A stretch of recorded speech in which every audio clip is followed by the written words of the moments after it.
We begin our discussion today on chromosome and DNA replication and finally cell division. Before we begin into all that, we should know what chromosomes are. The chromosomes are organized structures of DNA with their associated proteins. They vary from cell to cell.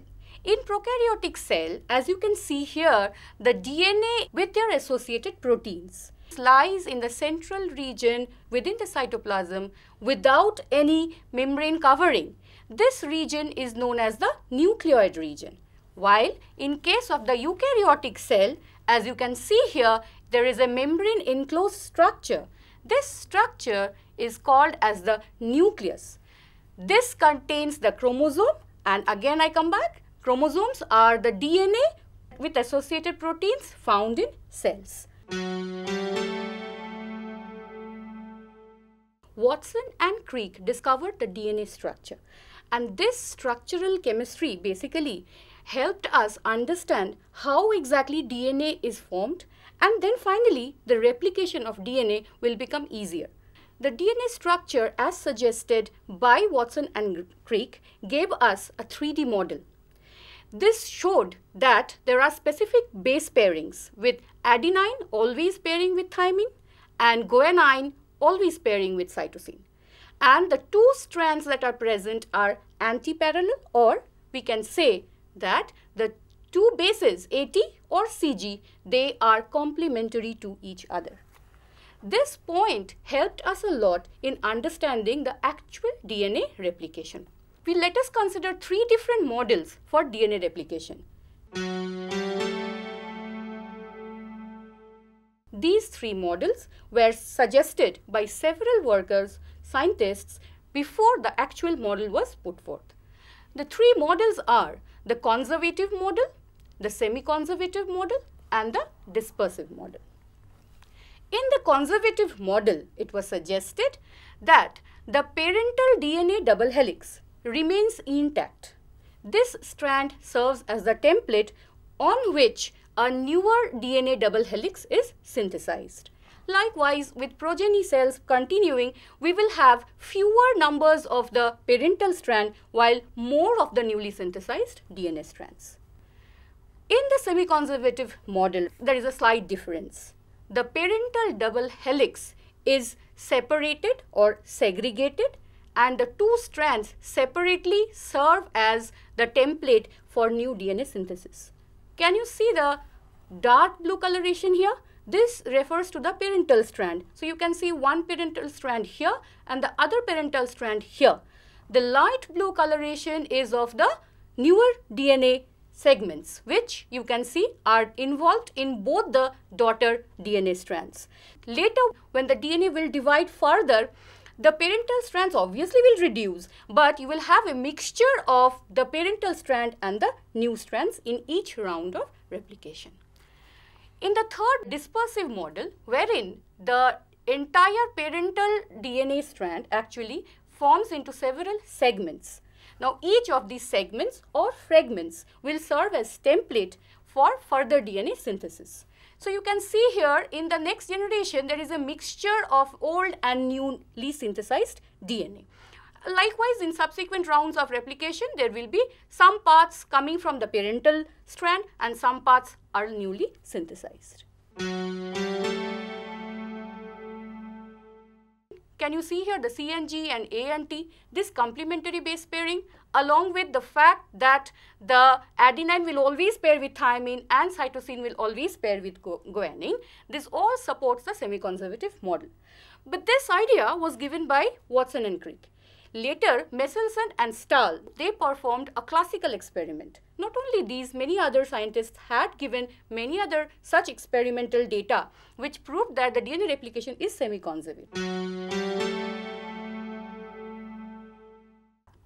Meselson and Stahl, for their experiment, chose two isotopes of nitrogen, the N14, that is the normal or the common nitrogen, and the heavier or the N15 nitrogen. And they used cesium chloride equilibrium density gradient centrifugation technique for their experiment. Ma'am, why was nitrogen chosen for the experiment? They chose nitrogen because nitrogen is an essential component of DNA. So if a new DNA is synthesized, the labeling helps us understand which nitrogen will go into the newly formed DNA. Did you understand? Yes, ma'am.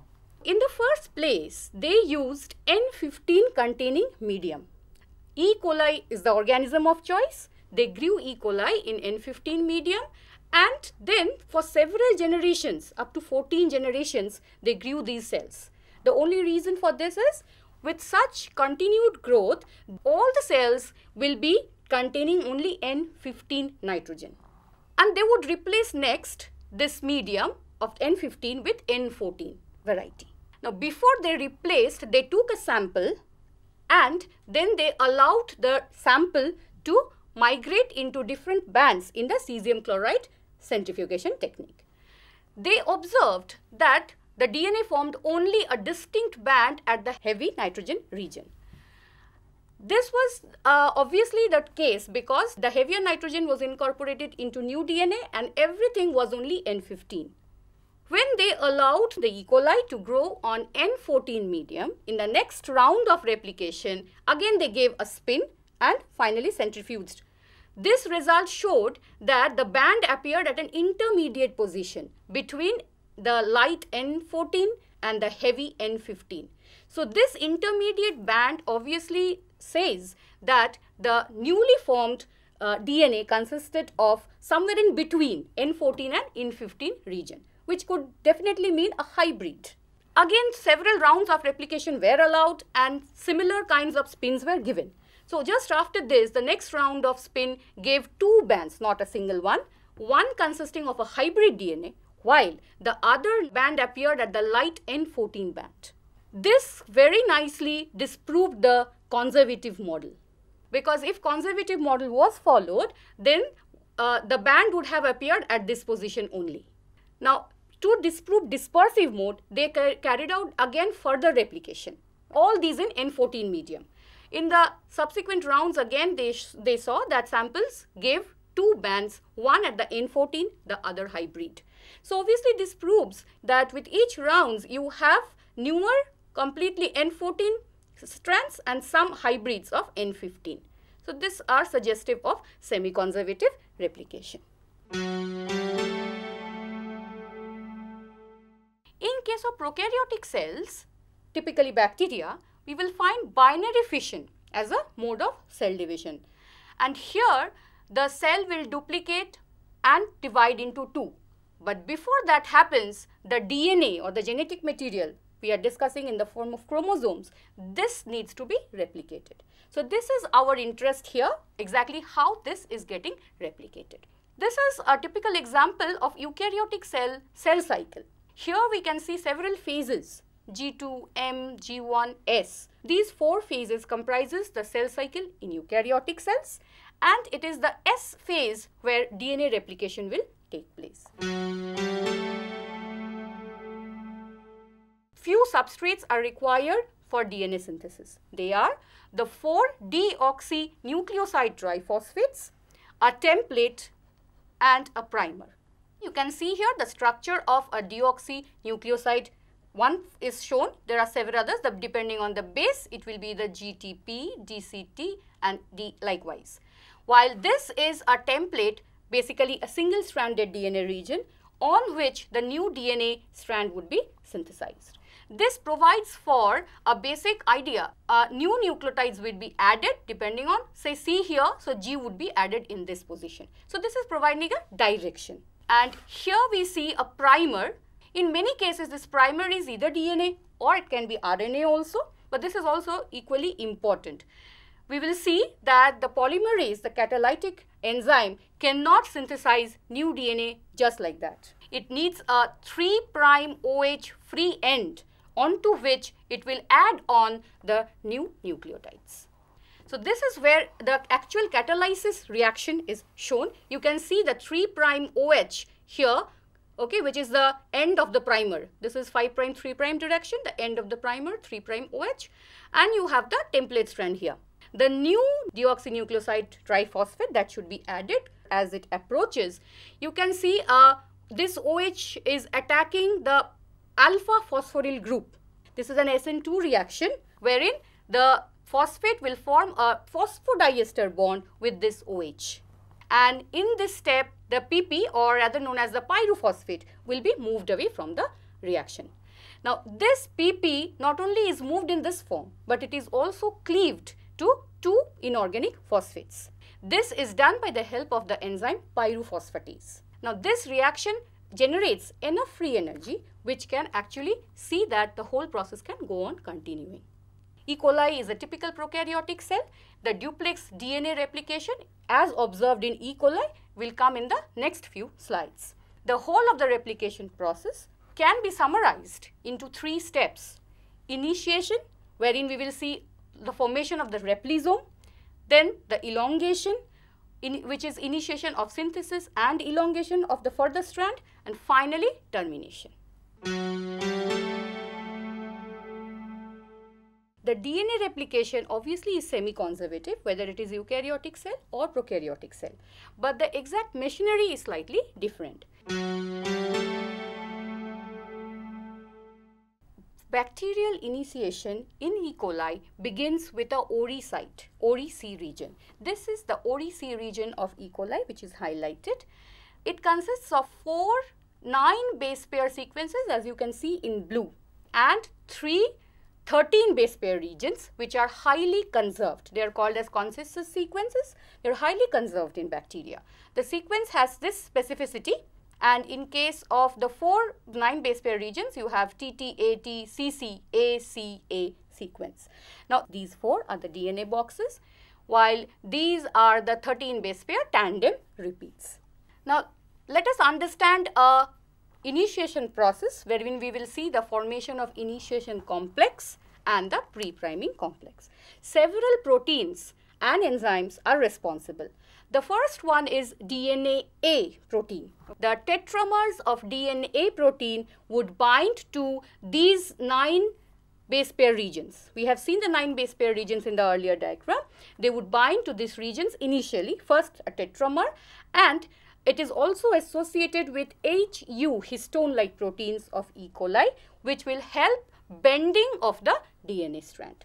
So, this basically is the initial complex, which is the core containing of the DNA monomers and the DNA with the 9 MR regions wrapped on it. After this complex formation, ATP is allowed to play the next role, wherein you will see the strand here separates. This was intact here, this separates over here. Now, the principal reason is this 13 mer regions that we have seen or come across, they are very much AT rich. AT rich bonds can be easily broken, then GC bonds, and this DNA proteins, they actually facilitates the opening of this part. Okay, and the part will only open in this 13 mer regions. All the 13 mer will open up, resulting in an open complex. ATP is involved in the process. Once the complex becomes open, you will have the recruitment of DNA B, which is known as helicase. This is a helicase enzyme, and it is actually helped by DNA C proteins.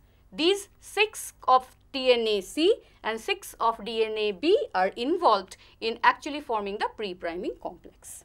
So, you can say hexamers of DNA C and DNA B will join this part and form the pre-priming complex. In the step, DNA C would be moving out, leaving DNA B. Now, here you can see the DNA B hexamers are present. DNA B, another complex is present here. Now, this actually is showing you 2 such DNA B complexes. Basically, in E. coli, replication is bidirectional. Although there is a single origin point, ORI-C, but the replication of DNA proceeds in 2 different directions, opposite direction. That's why it's called bidirectional replication. So, you will have 2 of each of these apparatuses. Okay. So, in the first place, you have the DNA B complex in both these sides. Here, several other enzymes and proteins would be recruited, and these would result in the formation of a replisome. This structure is also called as the replication fork. So, for one such sequence, you have 2 replication forks there. These are the single-stranded binding proteins or SSBs.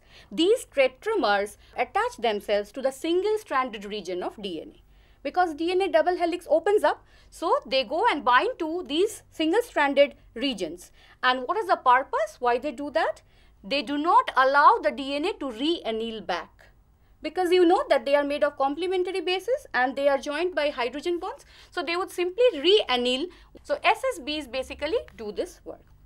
Several others SSBs are also joining, and you have primase A, B, C, others joining into this complex to give us a kind of pre-priming complex. In each step, DNA molecules will be getting displaced. Once we have the priming complex produced, we'll see that there are the RNA primer will be introduced here. So you have two types of strand here. Because we know that DNA runs in anti-parallel orientation, one strand running from 5 to 3 prime and the other 3 to 5 prime. So because of this orientation, the synthesis of new DNA strands suffers a problem. In one direction, the synthesis is possible because we have seen that the DNA polymerase will catalyze reaction only in the 3 prime OH. Okay, it cannot do so in the 5 prime end. So wherever there is a 3 prime 5 prime direction, the polymerase will work, but in the other direction it cannot work. So we have basically two types of strands here, one the leading strand and the other lagging strand. So DNA would be synthesized in two different ways, and that is why you can see here arrows which will show the lagging strand primer and the leading strand primer. This is a typical replisome as we see in the prokaryotic cells. You will find all the machinery, the enzymes, proteins required for the replication process. Here you see the presence of helicase which helps in unwinding.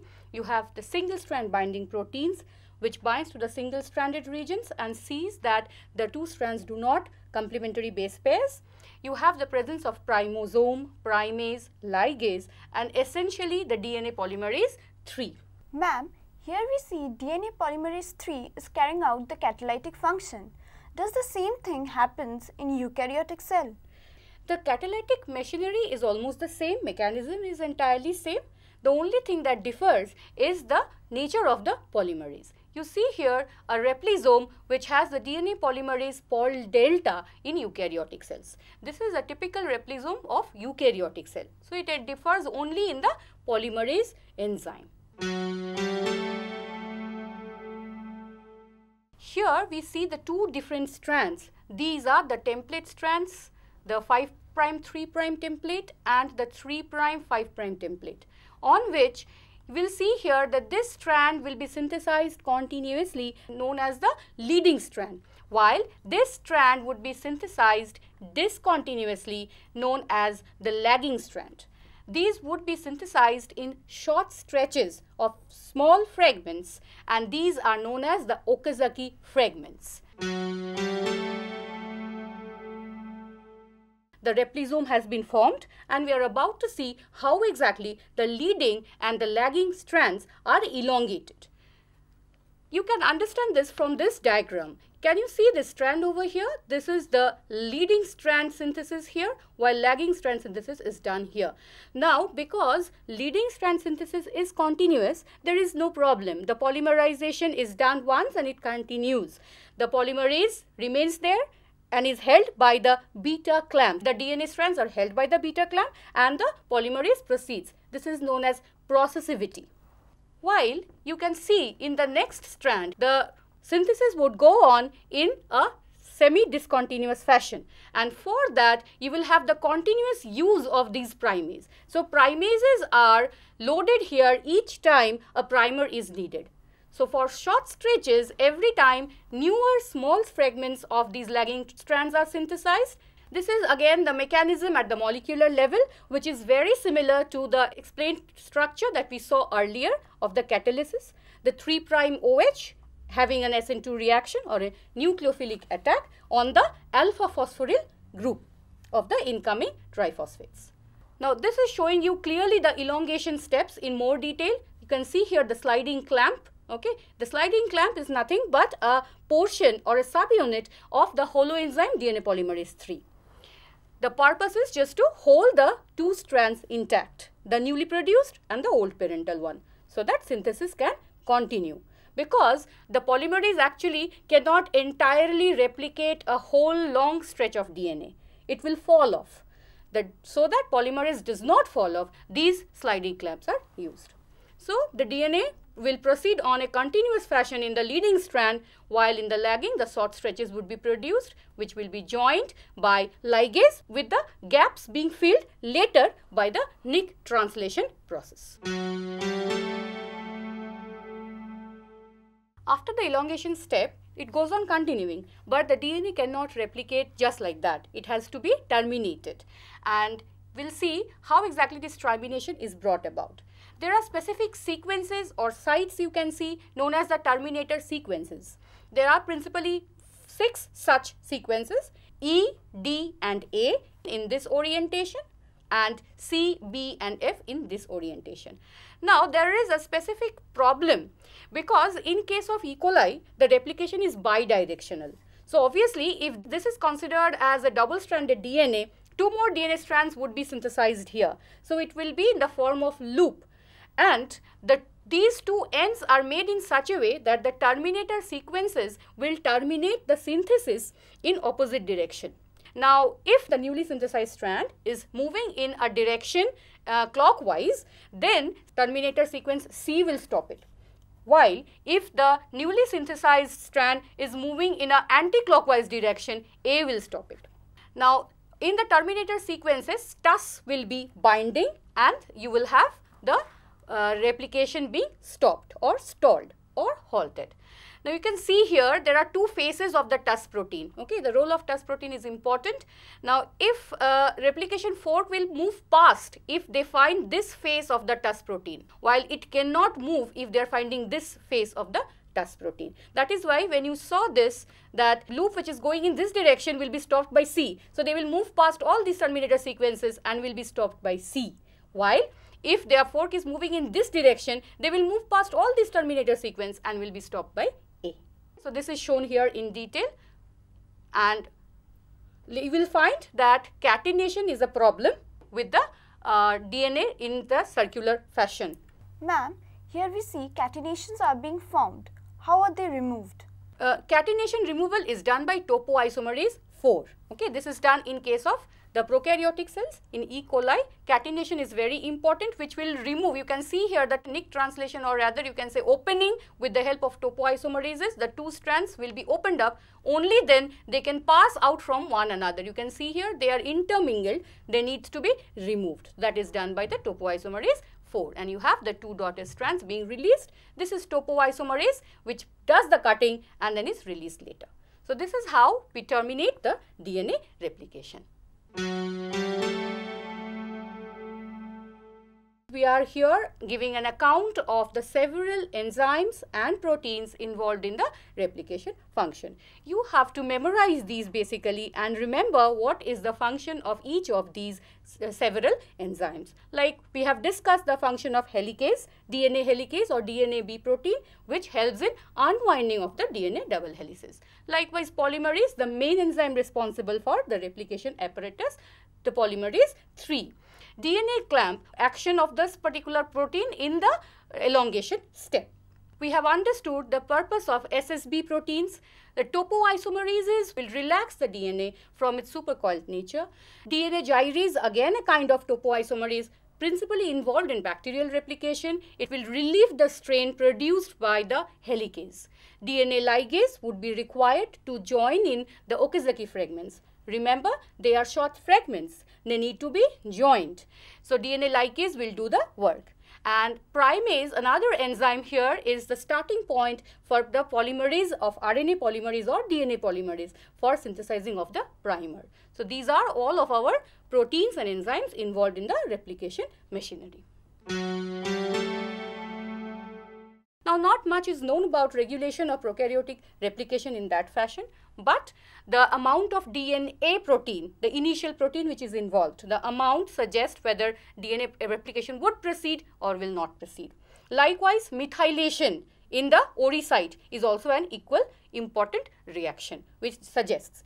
And the presence of enough ATP is also an important factor which will regulate DNA replication. Briefly, what all we have covered? We have seen the introduction or history, okay, and basically the DNA structure that helped us pave way for the semi-conservative DNA replication. We understood how Meselson and Stahl proved that DNA replication is semi-conservative, understood the machinery required for DNA replication, initiation complex, the pre-priming complex, all those were done in detail, and finally with the elongation step of leading and lagging strand problem, and finally termination. Okay, so this is how we complete our replication of prokaryotic DNA.